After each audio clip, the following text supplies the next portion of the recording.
You there? Old man. Stand up straight. The voice cut through the humid Georgia air like a whip crack, sharp and imperious. It belonged to Colonel Mark Jennings, a man whose crisp, multicam uniform seemed starched with pure ambition. He stood on the edge of the sprawling parade ground at Fort Benning, his arms crossed, a scowl etched onto his handsome, youthful face. He was observing a demonstration of modern infantry tactics for a crowd of visiting families, and his eyes had snagged on a single, jarring imperfection in the otherwise perfect tableau: an elderly man, stooped and frail, standing near the bleachers.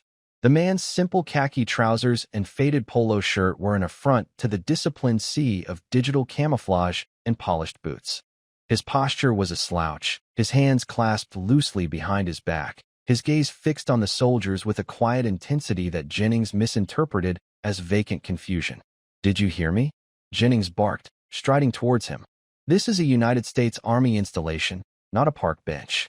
Show some respect." The old man slowly turned his head. His face was a roadmap of wrinkles, his eyes a pale, watery blue that seemed to hold a deep and profound stillness. He offered no argument, no defiance. "My apologies, sir," he said, his voice a low, gravelly whisper, barely audible over the distant pop-pop-pop of a training range. A young soldier, Private Miller, rushed over, his face flushed with panicked embarrassment. "Colonel Jennings, sir. I'm sorry. This is my grandfather, Samuel. He's just here for family day." Jennings waved a dismissive hand, silencing the private without even looking at him. His focus was entirely on the old man. "Your grandson's rank doesn't grant you a pass for disrespect, Samuel. On my parade ground, everyone shows proper bearing. Is that understood?" Samuel gave a slight, almost imperceptible nod, his gaze drifting back towards the soldiers moving through their drills with flawless, choreographed precision. This passive response only fueled the colonel's irritation. Jennings saw himself as a reformer, a visionary dragging the army into the 21st century. He believed in data, in technology, in peak physical conditioning. This old man, with his tired eyes and stooped shoulders, was a living symbol of everything he disdained, a relic of a past, slower, less efficient era. He was an untidy variable in Jennings's perfect equation. "Look at them, Samuel," Jennings said, his voice dripping with condescension as he gestured towards the soldiers. "See that equipment? Integrated heads-up displays, biometric monitors, networked communications. Each soldier is a node in a lethal, digital web. We fight smarter, faster, and harder than ever before. This is not the army of your day, with its canvas webbing and steel pots. This is a superior force." Samuel remained silent, his expression unreadable. His quiet dignity was a blank wall against which Jennings's arrogance crashed and broke. To the colonel, this silence was a sign of incomprehension, of a mind unable to grasp the complexities of the modern world. He felt a surge of righteous purpose. He would use this man as a teaching tool, a living demonstration of the chasm between the past and the present. "Your grandson tells me you served," Jennings continued, circling Samuel like a predator. "Where? Korea? Vietnam, perhaps? Bet you thought you were something special."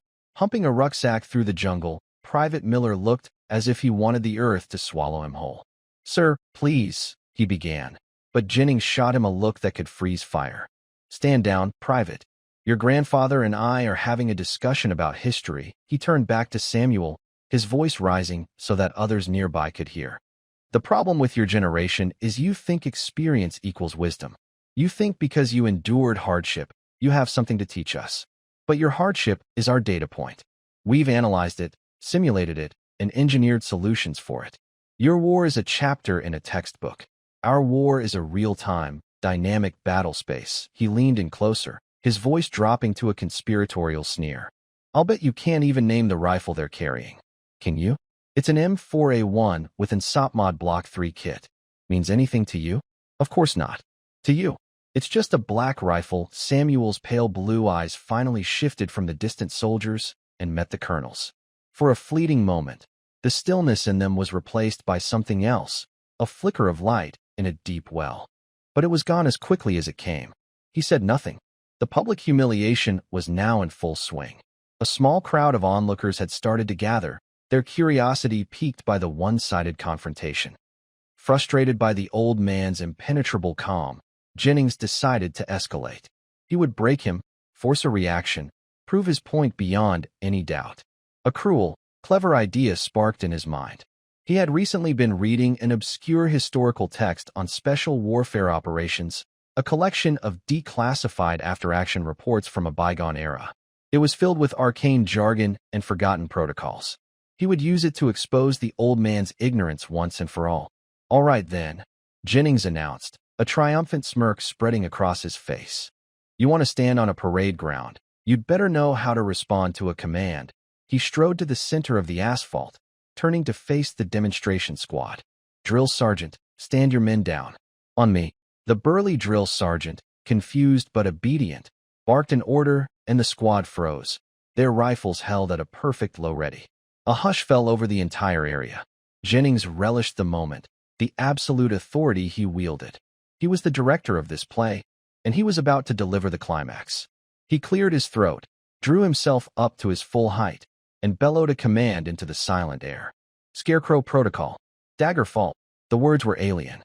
They meant nothing to the soldiers on the field, who exchanged bewildered glances.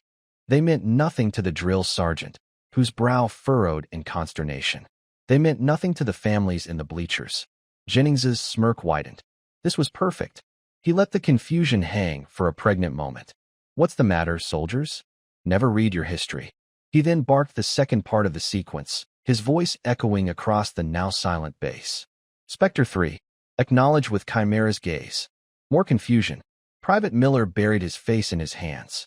The colonel was making a fool of himself, but he was dragging his grandfather down with him. Jennings felt a rush of victory. He had proven his point. The old ways were dead and forgotten, gibberish to the modern warrior. He opened his mouth to deliver a final, dismissive lecture, but the words never came. From the edge of the crowd, there was movement. It was not the shuffling of an old man. It was a precise, economical shift of weight. Samuel, the stooped, frail figure, was transforming. As the last syllable of the colonel's command faded, his bent spine snapped ramrod straight. The motion was not born of effort, but of pure, ingrained reflex. His gnarled hands, which had been clasped so gently, dropped to his sides and clenched into tight fists, thumbs perfectly aligned with the seams of his khaki trousers. His chin came up, his jaw set. His watery blue eyes were suddenly clear and sharp, focused on a point 1,000 yards away. He had assumed a position of attention so flawless, so rigid, it was a work of art. The soldiers on the field, champions of drill and ceremony, looked like slouching schoolboys in comparison. A collective gasp rippled through the crowd. Colonel Jennings's smirk evaporated, replaced by a mask of stunned disbelief. Before he could process what was happening, Samuel moved again. Chimera's gaze was not a verbal response. It was a sequence.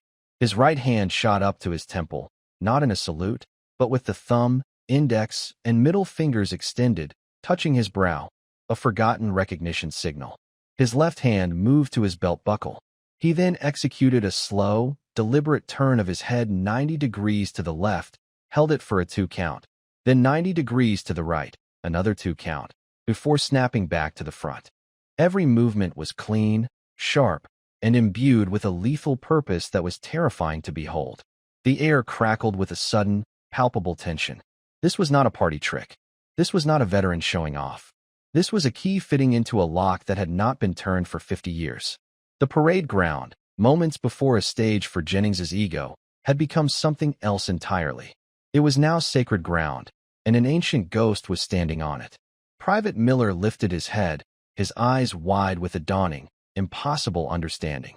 His grandfather, the quiet man who grew tomatoes and fell asleep in his armchair, was a statue of perfect military bearing, radiating an aura of authority that dwarfed the colonel standing before him. A figure was moving from the VIP section, descending the bleacher steps not with the casual pace of a spectator, but with the urgent stride of a commander heading toward a crisis. It was General Vance, the base commander, a man with 3 stars on his collar and a face carved from granite. He ignored the salutes of the officers he passed, his eyes locked on the transformed figure of Samuel Keane. He didn't run. but he moved with a controlled fury that promised retribution. He came to a halt 10 feet from Samuel, his gaze sweeping from the old soldier's perfect posture to Colonel Jennings's dumbstruck face. The general's expression was a storm of conflicting emotions, incandescent rage at his subordinate, and a deep, profound reverence for the old man. "Colonel Jennings," General Vance said, his voice dangerously quiet. "What, in God's name, do you think you are doing?" Jennings stammered, his mind failing to supply a coherent explanation. "Sir, I was demonstrating a protocol." "You were demonstrating nothing," Vance snapped, cutting him off. "You were desecrating a memory. You will stand down. You will not speak another word. And you will address this man only as Sergeant Major. If you are ever given leave to address him at all." The general turned his full attention to Samuel, and his entire demeanor softened. The hard lines of his face eased, and the anger in his eyes was replaced with an unmistakable look of awe. "Sergeant Major Keane," he said, his voice thick with emotion. "On behalf of the United States Army, I apologize. I am so deeply sorry for the disrespect you have been shown." He then turned back to the petrified colonel. "Jennings, do you have any idea what Scarecrow Protocol is? Did your historical text tell you what Specter-Three means?" Jennings could only shake his head, his face pale with dawning horror. "Those aren't historical trivia, Colonel," the general explained, his voice low but carrying across the silent field. "Those are activation codes. They were call and response identifiers for MACV-SOG, Command and Control North. Specifically, for a Spike Recon team that operated so deep, so alone, they were ghosts. Their unit designation was the Phantoms." A wave of murmurs spread through the crowd as the weight of the general's words settled in. MACV-SOG. The name itself was legendary, a byword for the most dangerous and clandestine operations of the Vietnam War. The Phantoms didn't exist officially. General Vance continued, his eyes still fixed on Jennings, but his words meant for everyone. Their missions were deniable, their casualty rates astronomical. They were inserted behind enemy lines for weeks at a time with no support. If they were compromised, we disavowed them.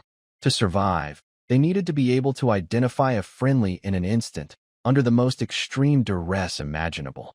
Their protocols, like the one you just so ignorantly spouted, were burned into their souls. A man who could respond to that command sequence, a man who could execute Chimera's gaze, is not just a veteran. He is a survivor of something that we can't even comprehend. He took a step closer to Samuel. "This is Sergeant Major Samuel Keane. He was the senior NCO of Phantom Team Spectre. He was declared MIA in 1971 and presumed dead for 3 years until he walked out of the jungle, alone, having evaded capture after his entire team was wiped out. He doesn't have a chapter in a history book, Colonel. He is history. The kind of history that young officers like you would do well to study with humility and reverence, not mock on a parade ground." The reversal was absolute. Colonel Jennings, the master of his domain, now looked small and pathetic. Sergeant Major Keane, the frail old man, now stood as a titan. The general turned to the drill sergeant. "Sergeant, bring every soldier on this field to the position of attention." The command was barked, and 100 soldiers snapped to. "Present. Arms."